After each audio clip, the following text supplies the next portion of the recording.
हरे कृष्ण कृष्ण कृष्ण हरे हरे. पुंडलीक वरदारी विठ्ठल श्री ज्ञानदेव तुकाराम पंढरीनाथ भगवान की जय. माऊली ज्ञानेश्वर महाराज की जय. जगद्गुरु तुकाराम महाराज की जय. छत्रपती शिवाजी महाराज की जय. म्हणून या परी माते अंतकाळी जाणत साते. जे मोकली ती देहाते तेमीची होती. एरवी तरी साधारण उरी आदळली मरण. जो आठवू धरी अंतःकरण तेची होईजे. जैसा कवणू एकू काकुळती पडता पवनगती. दुपावली अवचिती कुहा माझी पडिला. आता तया पडण्या अरवते पडन चुकवावया परवते. नाही म्हणून तेथे पडवेची परे. तेवी मृत्यूचिनी अवसरे एके. जे येऊन जीवासमोर ठाके. ते होणे मग न चुके भलतया परी. विश्व मांगल्याचं स्वप्न उराशी बाळगून अखिल जगताचं कल्याण करण्याकरता ज्यांनी गीतेवर ब्रह्मानंदाची लहरी प्रकट केली असे ज्ञानियांचे राजयोगियांची माऊली साधकांचा मायबाप कैवल्य साम्राज्य चक्रवर्ती संत शिरोमणी विश्वमाऊली ज्ञानोबाराय भगवान. ज्ञानोबारायांनी मायबापांनो वारकरी संप्रदायाचा भागवत धर्माचा ज्ञानाने पाया रचला. ज्ञानदेवे रचिला पाया उभारिले देवालया. संत ज्ञानदेवांनी वारकरी संप्रदायाचा पाया तर ज्ञानाने रचलाच, परंतु या ज्ञानरूपी मंदिरावर वैराग्याचा कळस ज्यांनी चढवला असे देहूनिवासी जगद्वंद्य जगद्गुरु तुकोबाराय आदी करून सकळ संतांचं स्मरण या ठिकाणी करून त्यांना प्रथम नमन करतो.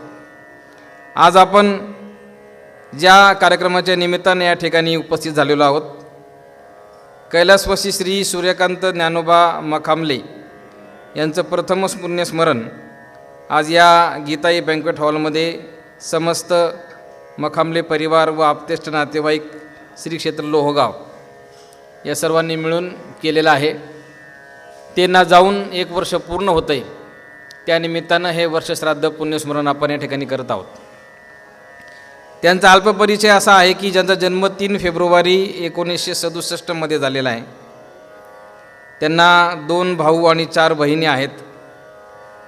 वाडिया कॉलेजमधून त्यांनी शिक्षण केले. BSc पर्यंत ते शिकले आणि ग्रॅज्युएशन नंतर त्यांनी 35 वर्ष पश्चिम महाराष्ट्र विकास महामंडळ या ठिकाणी ते कार्यरत होते. त्यांना 2 मुलं आहेत, एक मुलगा एक मुलगी. मुलगा ऋषिकेश, मुलगी हर्षदा. दोघांचं ग्रॅज्युएशन झालेलं आहे. दोघंही नोकरी करतात. आणि सूर्यकांतजींचं शिक्षण सर्व लोहगावमध्ये आणि पुण्यात झालं.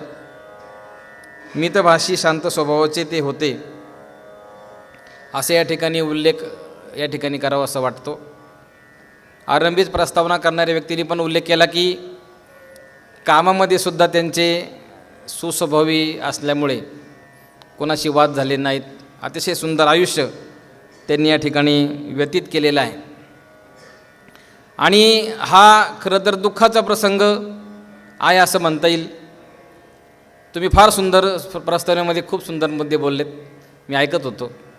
जीवनाचा अर्थ सांगितला, मृत्यूचा अर्थ सांगितला की जन्म मृत्यू आपल्या हातात नाही, ही गोष्ट तेवढीच खरी आहे. आणि जसं आपण म्हणतो की जो आवडतो सर्वांना तोची आवडे देवाला, देव अशा लोकांना लवकर जवळ बोलवतो, असा अनुभव आपल्याला काही लोकांच्या माध्यमातून या ठिकाणी येतो. म्हणून या निमित्तानं आज या ठिकाणी प्रवचन करायला खरं म्हणजे वेळात वेळ काढून आमचे सन्मित्र डॉक्टर पाबळकर यांच्या अतिशय आग्रहामुळे आणि आमचे दाजी यांच्या आग्रहामुळे भुजबळ दाजी खूप आग्रह केला, यावं लागलं. या निमित्तानं आपण ज्ञानेश्वरीतील काही ओव्या जन्माच्या संबंधानं, मृत्यूच्या संबंधानं आणि श्रीकृष्ण आणि अर्जुनाच्या संवादाच्या संबंधानं विचार करणार आहोत. खऱ्या अर्थानं जीवनाची वाटचाल कशी असावी किंवा आपण आपल्या जीवनाचं अंतिम गंतव्य कसं ठेवलं पाहिजे, त्या दृष्टीने जीवनाची वाटचाल कशी केली पाहिजे हे सांगणारा संवाद, कृष्ण अर्जुनाचा संवाद या ठिकाणी हा सांगण्याचा प्रयत्न या ठिकाणी मी करणार आहे. ते गेलेले आहेत, 1 वर्ष होतं, असं मान्यता आहे की 1 वर्षभर ती व्यक्ती आपल्यासोबत आहे आणि आज त्या व्यक्तीचा सर्व प्रवास हा संपला आणि त्याच्या पुढच्या गतीला किंवा पुढच्या जन्माला ती व्यक्ती गेली असा त्याचा अर्थ होतो. त्यामध्ये गरुड पुराण असेल, लिंग पुराण असेल, विष्णू पुराण असेल, या अनेक प्रकारच्या पुराणांमध्ये काही काही संदर्भ या ठिकाणी आपल्याला असलेले दिसतात. या गोष्टी दिसतात की दशक्रिया विधी असेल, 13व्याचा विधी असेल, गंगापूजनाचा विधी असेल, मांस भोजनाचा विधी असेल, म्हणजे प्रत्येक महिन्याला आपण त्या व्यक्तीच्या नावाने एका व्यक्तीला जेवायला देतो आणि आज त्या मांस विधीचा संपन्न झाला. आपण चौथ भरणीला मिळवतो. काही जण चौथ भरणी केल्यानंतर परत महिन्याचं जेवण घालत नाहीत किंवा काही जण करतात, प्रेम असतं, आपल्याला वाटतं की करावं. काहींचा महिना वर्ष पूर्ण झाल्यावर मग चौथ भरणी करण्याची पद्धत आहे.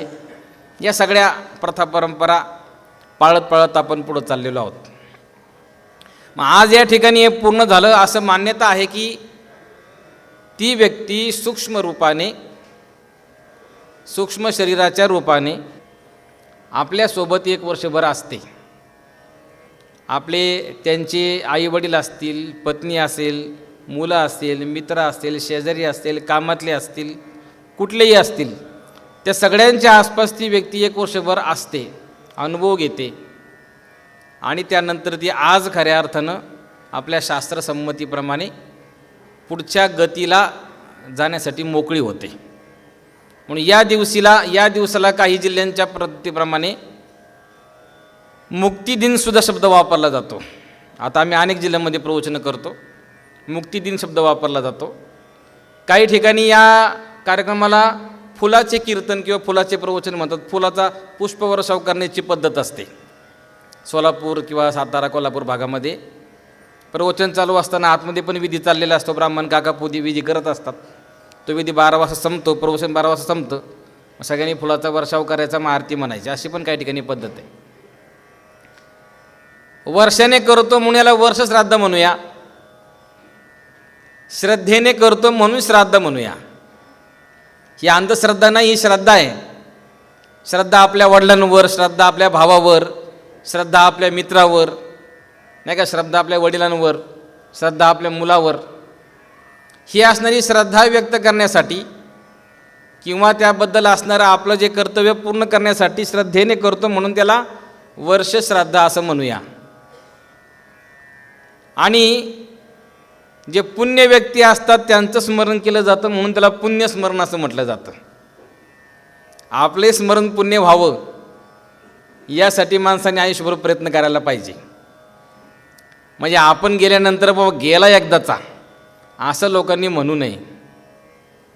म्हणजे दुनियेच्या रंगमंचावरून आपली एक्झिट अशी असावी की लोकांना हळहळ वाटली पाहिजे की भूमिका अजून पुढं चालायला पाहिजे होती, अशी हळहळ लोकांना वाटायला पाहिजे. असं माणसाचं आयुष्य असावं. आणि बाबांचं आयुष्य नक्कीच तसं होतं. ऐकून खूप वाईट वाटलं की निवृत्त झाले आणि 1 महिन्यातच त्यांचं आयुष्य संपलं. खरं म्हणजे आता त्यांना आयुष्य जगण्यासाठी वेळ मिळणार होता. देव किती निष्ठुर असतो काही लोकांच्या बाबतीत, हा अनुभव आपल्याला या माध्यमातून येतो. आता खऱ्या अर्थाने मुलं पण हर्षदा असेल, ऋषिकेश असेल, शिक्षण चांगलं पूर्ण झाले, दोघांनाही चांगल्या पगाराच्या नोकऱ्या आहेत. कुठेही त्या नोकऱ्या अजून वेगळ्या घेऊ शकतात, व्यवसाय धंदा करू शकतात. सुलक्षणी असणारी 2 मुलं आहेत. घरचं सगळं चांगलं झालेलं आहे. जमिनीचा विकास त्या ठिकाणी होतोय. नाही का, वैभव भोगण्याची वेळ आली आणि आयुष्य संपलं. अशी दुर्दैवी गोष्ट या ठिकाणी आहे. खरं म्हणजे त्यांना जीवनाचा आनंद अजून देवाने घेऊ द्यायला पाहिजे होता. त्यांना आपल्या कुटुंबियांना वेळ देता आला नाही, तो वेळ देता यायला पाहिजे होता. त्यांनाही वाटलं असेल आपल्या मित्रांबरोबर गप्पा मारत बसावं, कुठंतरी फिरायला जावं, तो वेळ त्यांना देता येणार नाही. हे त्यांचंही दुर्दैव आहे आणि तेही आपल्या आयुष्यामध्ये पुढे आपल्याला मिळणार नाही, दिसणार नाही. हे आपल्या सर्वांचं दुर्दैव आहे. माणूस जातो म्हणजे काय होतं? लहान असताना बरं का मला माहितीच नव्हतं मृत्यू म्हणजे काय, काय कळत नसायचं. आपल्या सगळ्यांना बघा, सगळ्यांनी आठवा की आपल्या आयुष्यामध्ये आपण मृत्यू झालेली पहिली व्यक्ती कोणती पाहिली. चाकणला माझ्या मामाचं गाव आहे, भुजबळवाडीला, खेडकर म्हणून माझे मामा. तर शेजारी एक माहीत झालेली होती आणि आम्हाला छोट्या मुलांना जाऊ नका म्हणून तिकडं आम्हाला दाबत होते की त्या आळीत जाऊ नका तुम्ही तिकडं. आता ज्या ठिकाणी रोखलं जातं त्याच ठिकाणी औत्सुक्य प्राप्त होतं की नक्की काय आहे. आणि आम्ही मात्र मुलांनी चोरून झाडावर चढून काय बघायचं ते बघितलं. आणि मी खरी आयुष्यातली मेलेली व्यक्ती पहिल्यांदा ती पाहिली. आमच्या मावशीची जाऊ होती. तर ती व्यक्ती परत मला कधी त्या आळीत दिसली नाही. लहान मुलाचं माझं मन सांगतो बरं का तेव्हाचं. आणि मग मला कळलं की माणूस मेल्यानंतर परत कधीही आपल्याला आयुष्यामध्ये दिसत नाही. तुम्ही फार सुंदर सांगितलं, जन्म मृत्यू आपल्या हातात नाही. जन्म ही एक घडी आणि मृत्यू ही एक घडी, त्या दोघांच्या मध्ये असणारं आयुष्य 2 घडीचा डाव, त्याला जीवन ऐसे नाव. काही काहींना मृत्यू इतका सहज मिळतो, काही काहींना मृत्यूसाठी 13 वर्ष झगडावं लागतं. कालच वैद्यकीय क्षेत्रामध्ये आपल्या भारतामध्ये पहिली घटना घडली की भारतातलं पहिलं इच्छा मृत्यू त्या मुलाला सुप्रीम कोर्टाने मंजूर केला. किती तरसला असेल तो त्या मृत्यूसाठी, त्या आईवडिलांना किती दुःख वाटलं असेल निर्णय घेताना की यांनी याचे हाल होण्यापेक्षा त्यांनी गेलेलं चांगलं. मी काही जणांना मृत्यू पाहिजे असताना मिळत नाही आणि काहींना मृत्यू नको असताना पण देव त्या ठिकाणी मृत्यू देतो. त्यामुळे जीवनामध्ये आपल्याला काय मिळेल नाही मिळेल याची गॅरंटी नाही, पण 100% मिळणारी गोष्ट म्हणजे मृत्यू आहे. तर मृत्यूला आपण चांगल्या प्रकारे स्वीकारलं पाहिजे. मी नेहमी 10व्याच्या किंवा श्राद्धाच्या प्रवचन कीर्तनामध्ये हा मुद्दा सांगत असतो की आपण मृत्यूला फार घाबरतो, मृत्यूला फार घाबरतो. पण मृत्यू हा घाबरण्याचा विषय नाही आहे की माणसाला मृत्यू कसा येईल आणि कधी येईल हे सांगता येत नाही. त्याबद्दल मी पुढं बोलणार आहे. श्रीकृष्ण भगवान बोललेत, कुठं मृत्यू येईल कसा मृत्यूला आपल्याला सांगता येत नाही, पण मिळणार हे मात्र नक्की आहे. मग जी गोष्ट मिळणारच आहे त्याबद्दल जास्त चिंता करण्याचं काय कारण अजिबात नाही, चिंता करण्याचं कारणच नाही. ज्या वेळेला आपल्याला देवाने निर्माण केलं त्याच दिवशी आपली एक्सपायरी डेट आपल्या कपाळावर छापलेली आहे.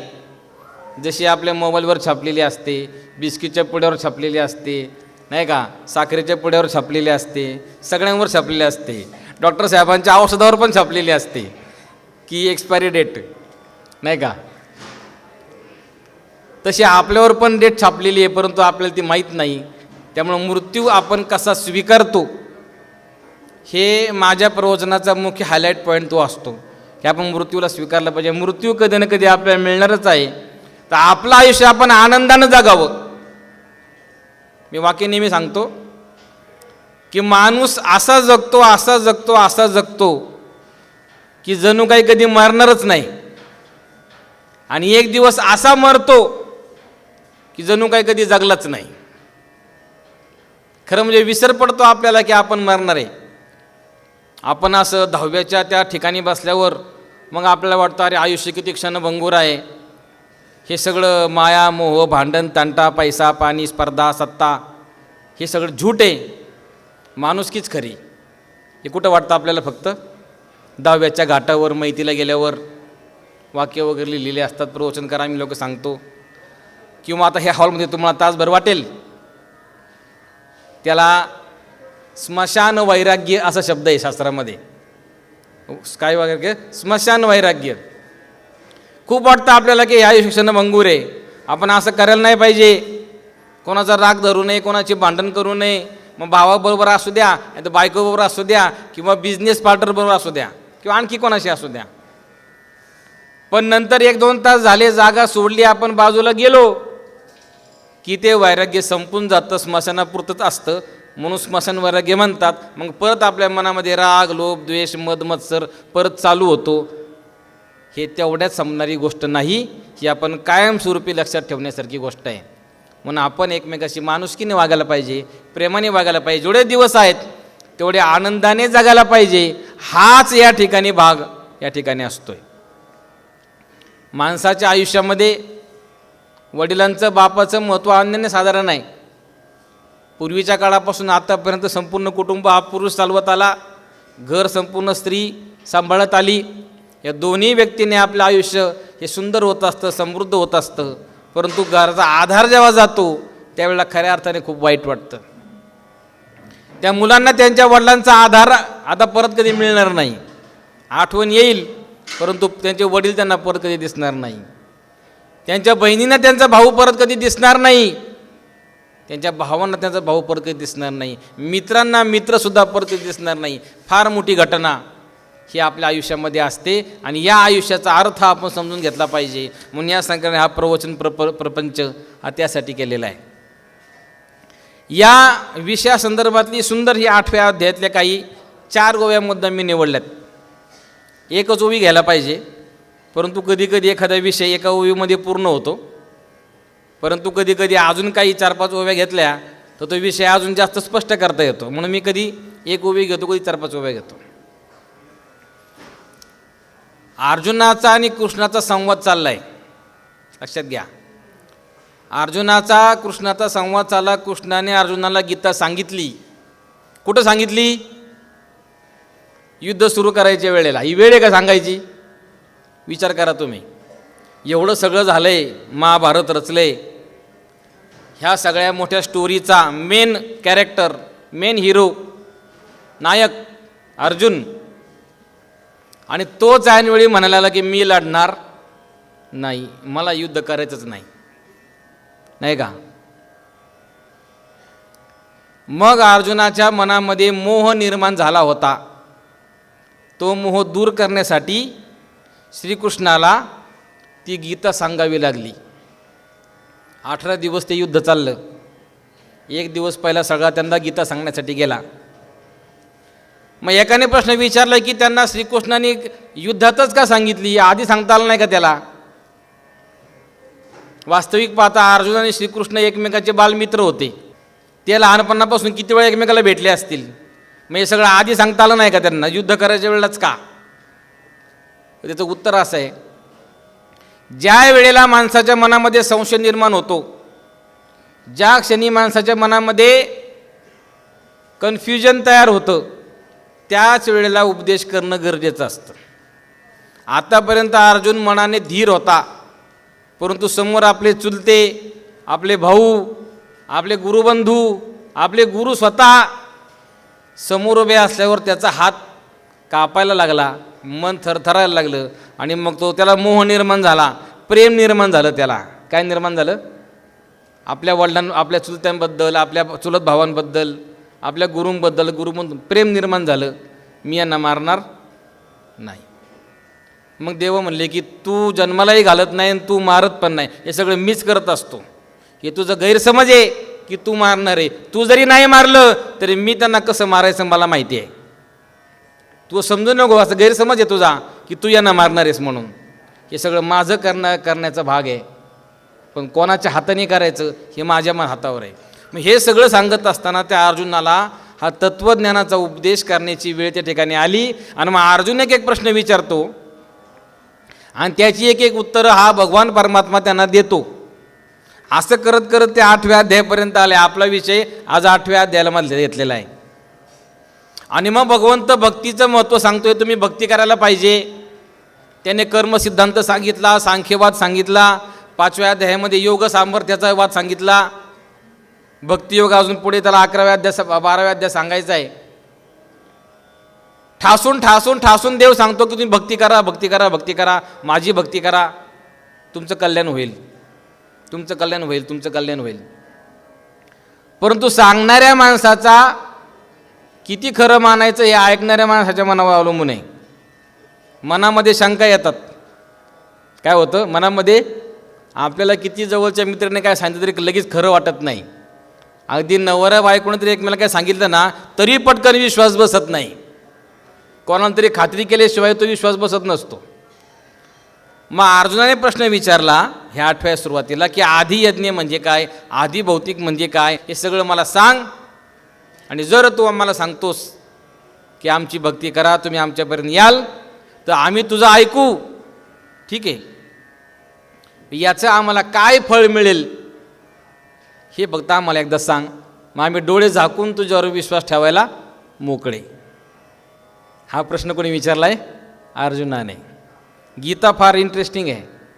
गीतेमध्ये संपूर्ण तत्त्वज्ञान सामावलेलं आहे आणि ते ज्ञानेश्वर महाराजांनी इतक्या सुंदर पद्धतीने आपल्याला स्पष्ट करून दिले ना. गीता समजून घ्यायची असेल ना तर ज्ञानेश्वरी वाचायला पाहिजे. तुम्हाला गीता तशी समजणारच नाही. 60 लोकांनी भारतामध्ये आतापर्यंत गीतेवर ग्रंथ लिहिले, ते सर्वोत्तम असणारा ग्रंथ म्हणजे ज्ञानेश्वरी आहे. ज्ञानेश्वरीचं तुम्हाला थोडक्यात माहिती सांगतो आणि मग ह्या ओळींकडे आपण येऊ. ज्ञानेश्वरी हा ग्रंथ बुद्धीवर क्रिया करणारा ग्रंथ आहे. हा थोडासा सायकोलॉजिकल प्रोसेस आहे डॉक्टर साहेब, सायकोलॉजिकल प्रोसेस आहे. कसं असतं, जसं आपण एखाद्या माणसाला काहीतरी औषधोपचार करतो किंवा शिक्षक जो असतो, शिक्षक एक प्रकारचा मानसशास्त्रज्ञच आहे.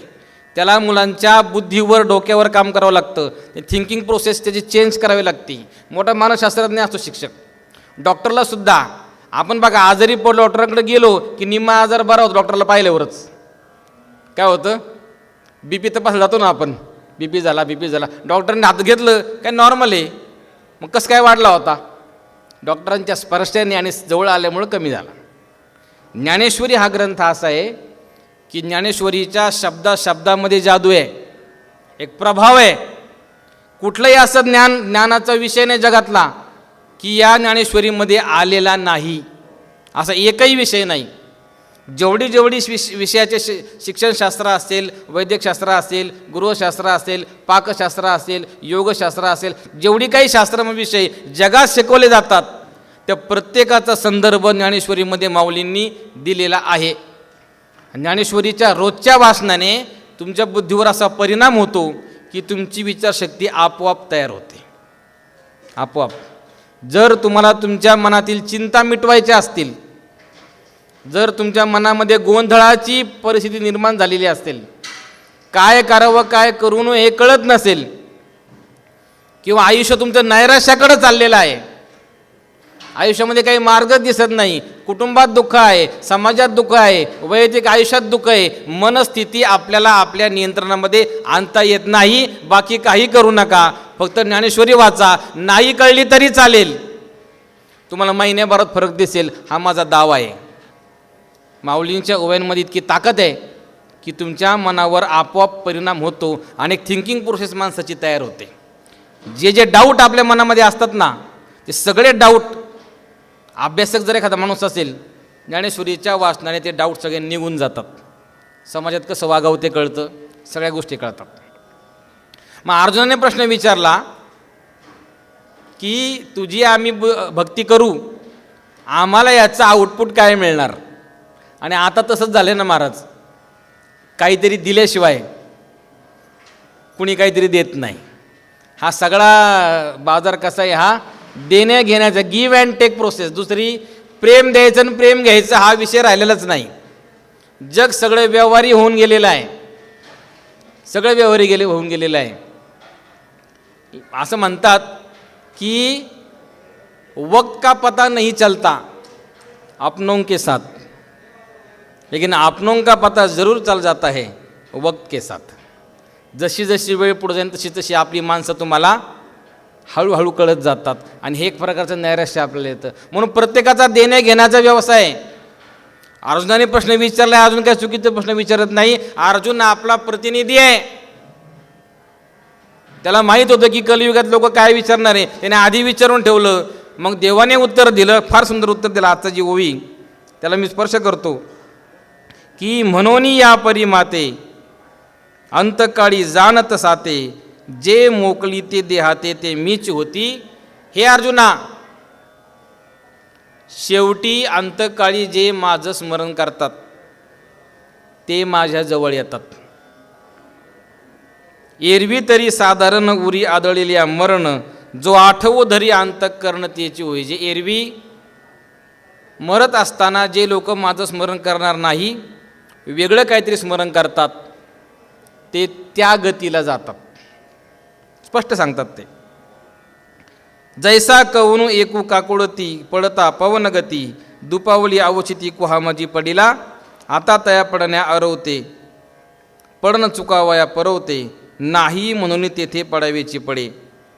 तेवे मृत्यूची न्यावसरे एके, जे येवणी जीवासमोर ठाके, ते होणे मग न चुके भलतया परी. स्पष्ट करून तुम्हाला सांगतो अर्थ याचा. माऊलीने आपल्याला सांगितले काय म्हणले भगवंत, शेवटी माझं स्मरण करा, माझ्याकडे याल. मी तुम्हाला सगळ्यांना विचारतो, तुम्हाला देव आवडतो का? आवडतो का? आता थोडं सिरियस विषय असतो म्हणून मी जास्त लोकांना हसवत नाही, इतर वेळेला चालतं ते विषय गोष्टी. कोणाकोणाला देव आवडतो? वा, या बाबांना आवडतं, हात वर करा सरळपैकी. ह्या सगळ्यांना आता मला सांगा, देवाच्या घरी कोणाला जायचं? आता 5% हात वर झाले. किती टक्के? देव आवडतो म्हणल्यावर 100चे हात वर होते. देवाच्या घरी जायचं म्हणलं हे दोघी तयार आहेत जायला. 5% लोक तयार झाले. बघा, जे आवडतं त्याच्या घरी आपल्याला जायला आवडायला पाहिजे का नाही? मग देव आवडतो त्याच्या घरी मात्र जायला आपल्याला आवडत नाही, नाही का? देवाच्या घरी जायची कोणाची इच्छा अजिबात नाही. मग देव काय म्हणतो, ते माझ्यापर्यंत येतील जे माझं स्मरण करतील, जे इतर स्मरण करतील ते इतरांच्या भोगाला जातील. मग तुम्हाला माझ्यापर्यंत यायचे ही तुमची इच्छा आहे, माझी भक्ती करा, माझ्यापर्यंत येतील. शेवटी तुम्ही माझं स्मरण करा, माझ्यापर्यंत तुम्ही अवश्य येणार. आता उदाहरण दिलं, जैसा पडता एकू काकुडती, पडता म्हणजे कुपा माझी, खड्ड्यात पडतो माणूस. शब्द माऊलीने काय वापरलाय? कुपा माझी, कुहा माझी पडियेला. म्हणजे आपल्या आयुष्याचा प्रवास चाललाय आणि माणूस इतक्या गतीने धावतोय ना, इतक्या गतीने की तो स्वतःला कंट्रोल करू शकत नाही अजिबात. या 8व्या अध्यायाला ब्रह्माक्षर निर्देश योग असं नाव आहे. माऊलींना काय म्हणायचे की माणूस इतक्या जोरात पळत चाललाय की समोर खड्डा आला, खूप म्हणजे खड्डा किंवा विहीर किंवा आड म्हणूया, त्याला शेवटी कळलं की आता मी खड्ड्यात पडणार आहे, परंतु तो स्वतःला पडण्यापासून वाचवू शकत नाही. आता तया पडण्या आरोते, पडणं चुकवाव्या परवते, नाही म्हणून तेथे पडावेची पडे. त्याला त्या खड्ड्यात पडण्याशिवाय दुसरा काही मार्ग राहत नाही. माऊली स्पष्ट सांगतात. इतक्या जोरात तो पळत चाललेला असतो. माऊलींना काय सांगायचे की त्या खड्ड्यात नाही पडायचं ना तुला, मग आधी तुझी दिशा बदलायला पाहिजे किंवा हळूहळू पळायला पाहिजे. म्हणून भगवंताने काय सांगितलं की तुम्ही माझ्यापर्यंत येताय, माझ्यापर्यंत आलं पाहिजे, शेवटी माझं स्मरण झालं पाहिजे. अंतकाळी ज्याच्या नाम आले मुखा तुका, म्हणे तया सुखा पार नाही. या ठिकाणी एक शंका उत्पन्न होते की शेवटी जर नाव घ्यायचं असेल तर किती सोपं आहे ना. शेवटी नामस्मरण करायचं, वर्षभर आयुष्यभर पाप करायला मोकळे, काय पाहिजे ते करायचं आणि शेवटी स्मरण करून देवाच्या घराला जायचं. एवढं सोपं आहे का होते? एवढं सोपं आहे का? नाही. अहो, अंतकाळी आपल्या मुखात देवाचं नाव यावं की न येवो ही देवाचीच इच्छा असते, तुमच्या आमच्या इच्छेवरती होत नाही. शेवटी आपल्या मुखात देवाचं नाव येणं हे देवाचीच कृपा आहे. त्यासाठी आपण त्या देवाची आयुष्यभर पूजा करायला पाहिजे. मी देवाची म्हणतो, कुठल्या देवाचं नाव घेत नाही मी. आपापल्या देवाची पूजा करा, सगळा देव एकच आहे. आपल्या आपल्या देवाची पूजा करा, तरच त्याचं नाव आपल्या मुखामध्ये येईल. तुम्ही परमार्थाला सुरुवात तर करा, अध्यात्माला सुरुवात तर करा. लोक असं म्हणतात की अध्यात्म हा म्हातारपणी करण्याचा विषय आहे. असं काय असतं का? सांगा, असं काय असतं का? नाही. ज्या क्षणी तुम्हाला वाटेल मला भक्ती करायची, तो दिवस, तो क्षण तुमच्यासाठी अतिशय महत्त्वाचा आहे, नाही का? जर आपण देवाची भक्ती करतोय तर देवसुद्धा बांधिले तुम्हाला सुख देण्यासाठी. हे काही वन वे प्रोसेस नाही आहे. भक्ती ही एकांगी चालणारी प्रक्रिया अजिबात नाही. हे तुम्ही डोक्यातून काढा. माझं असं मत आहे स्वतःचं की भक्ती ही दोन्ही अंगाने चालणारी प्रक्रिया आहे. आपल्यालाही देव पाहिजे आणि देवालाही आपण पाहिजे. एका गावात आम्ही प्रवचन करायला गेलो होतो. पावसाचा काळ होता, खूप पावसाला गाडी कडेला थांबवली. एक मंदिर होतं, छानपैकी फरशी धुतलेली होती आणि आमच्या पावलाचे ठसे त्या फरशीवर उमटले. हे जण मला अरे अरे अरे किती छान फरशी घासली धुतली होती, आपली पावलं त्यात उमटली, फरशी घाण झाली. मी काय म्हणालो, असा काय विचार करतो तू फरशी घाण झाली म्हणून? जर भक्ताला वाटतं की देवाची पावलं आपल्या दारामध्ये उमटावी, तर देवालाही वाटत असणार ना की आपल्या भक्ताची पावलं त्याच्या दारामध्ये उमटावी. त्यालाही आनंद होत असेल ना आपण आल्यानंतर, नाही का? वाट पाही उभा भेटीची आवडी, कृपाळू तातडी उता वेळ. योगी 28 विटेवर उभा राहून कटेवर हात ठेवून तो आपली वाट पाहतोय की माझं भक्त कधी. त्याला काय आपली पावलं उमटल्याचं दुःख नाही, आनंद आहे त्याला. म्हणून आपण आयुष्यामध्ये आनंद घेतला पाहिजे. त्याप्रमाणे भक्ताने भगवंताची भक्ती केली तर त्याचं कसं सगळं चांगलं होईल हे पाहण्याचं कर्तव्य सुद्धा देवाचंच आहे. म्हणून अंतकाळी आपल्या मुखामध्ये देवाचं नाव यायचं असेल तर आयुष्यभर भक्ती करावी लागते. पण तुम्ही निस्वार्थी मनाने आयुष्यभर भक्ती केली असेल तरच तुम्हाला शेवटचा काळ हा चांगला सुखासमाधानाने ते आपल्याला देण्यासाठी बांधील असतील. आयुष्य चांगलं कसं गेलं म्हणायचं लक्षात ठेवा. म्हणजे माणसाच्या कर्माचं फळ माणसाला मिळतं की आपली दोन्ही मुलं चांगल्या प्रकारे शिक्षण घेऊन कमवायला लागली, ही त्यांच्या आयुष्याची जमेची बाजू आहे बाबांच्या. बाकी कोणी आपल्याला कुठला पुरस्कार, कुठली पदवी, कुठली ट्रॉफी देऊ नाही तर नाही देऊ, देव आपल्याला जे देतो ना ते आपलं निर्भेळ यश असतं. ज्याची संतती चांगली तयार झाली त्याचं आयुष्य चांगलं गेलं हे समजा. त्याचं कुटुंब जो दुसऱ्याबरोबर कधी पापाने वागत नाही त्याचं कुटुंब सुखामध्ये असतं. दुसऱ्याच्या मुलामुलींना जो त्रास देत नाही त्याची मुलामुली सुखात राहत असतात. जे आपण करतो तेच आपण भरतो हे लक्षात ठेवा. आपल्या कर्माचा वाटेकरी नुसतं आपण नाही तर आपलं कुटुंबसुद्धा असतं, लक्षात ठेवा. आपलं कुटुंबसुद्धा असतं. बापाने केलेलं पुण्य फळ कुटुंबाला मिळतं, बापाने केलेलं पाप कुटुंबाला सुद्धा फेडावं लागतं. जे लोक आपल्यापूर्वी चांगले वागून गेले त्यांच्या पुण्याईवर आपण जगतो. असा आपल्या पूर्वीच्या लोकांच्या चांगल्या कामाचा प्रभाव आपल्याला मिळतो. या बाबांच्या सुद्धा चांगल्या कामाचा प्रभाव आपल्या मुलांना सगळ्यांना मिळणार आहे. म्हणून आपलं कर्म हे आपल्यासोबत जातं. आपल्या आयुष्याचा शेवट कसा झाला याच्यावर आपलं आयुष्य ठरवायचं असतं. बाबांनी उल्लेख केला की मृत्यू आपला कसा मिळेल हे अजिबात सांगता येत नाही. आता याबद्दल विचार करायचं गेलं तर हे आपल्या दैवाधीन असणाऱ्या गोष्टी आहेत. आपण आपल्या मनाने सांगू शकत नाही. कोणाला घातपाताने मृत्यू येईल, कोणाला नैसर्गिक मृत्यू येईल, कोणाला आणखी कसा येईल. मी नेहमी मृत्यू आणि मोक्ष या दोन्हीमध्ये फरक करताना एक वाक्य सांगत असतो. बऱ्याच जणांना आवडतं वाक्य ते. आज तुम्ही ते वाक्य घेऊन जा. मृत्यू आणि मोक्ष यामध्ये फरक काय? आयुष्य संपलं पण इच्छा शिल्लक आहेत याला मृत्यू म्हणायचं. पण आयुष्य आहे पण इच्छा सगळ्या पूर्ण झाल्या संपल्या याला मोक्ष म्हणायचं. मोक्ष तुम्हाला जिवंतपणीच आहे. मेल्यावर मोक्ष मिळेल ही गोष्ट तुम्ही मनात आणूच नका. ही गोष्ट आणूच नका. स्वर्गात जाऊन सुख मिळवायचं हे विषय तुम्ही सोडून द्या. आत्ता सुख प्राप्त होते याचा अर्थ तुमचं कर्म चांगलं आहे. कलियुगामध्ये या जन्मात करायचं आणि या जन्मात फेडायचे. पुढचा जन्म मागचा जन्म हा विषय करायचा विषय अजिबात ठेवायचा नाही. आपण जे करतो आपण तेच भरतो. चांगलं कराल तर ते चांगलं होईल. जर चुकीचं आपण जर केलं ना तर आपलं चुकीचं फळ मिळतं. त्यामुळे भगवंत जे म्हणतात की अंतकाळी माझं नाव आलं पाहिजे, देवाची कृपा असेल तरच नाव येईल, तसं नाव तुम्हाला येणार नाही. एक शेवटचं मी उदाहरण सांगून प्रवचन सेवा थांबवतो की मग आता हल्लीच्या काळामध्ये पाप कशाला म्हणायचं. खरं पाप हा स्वतंत्र विषय बोलण्याचा. मी सविस्तर कीर्तन त्याच्यावर कधी करणार आहे, खास लोकांना पाठवणार आहे बघायला. एका विद्वान कीर्तनकाराकडून मी ऐकलं की आताही जगात पापी लोक आहेत का? आता पापी लोक आहेत का जगात? पापी लोकांचं निर्धारण करण्यासाठी धर्मसंस्थापनार्थाय संभवामी युगे युगे भगवंत अवतार घेतात. मग आता पापी आहेत का? कंस पापी होता अवतार घेतला, हिरण्यकशिपू पापी होता अवतार घेतला, रावण पापी होता अवतार घेतला. मग आता कोण आहे? आता पापी नाही का?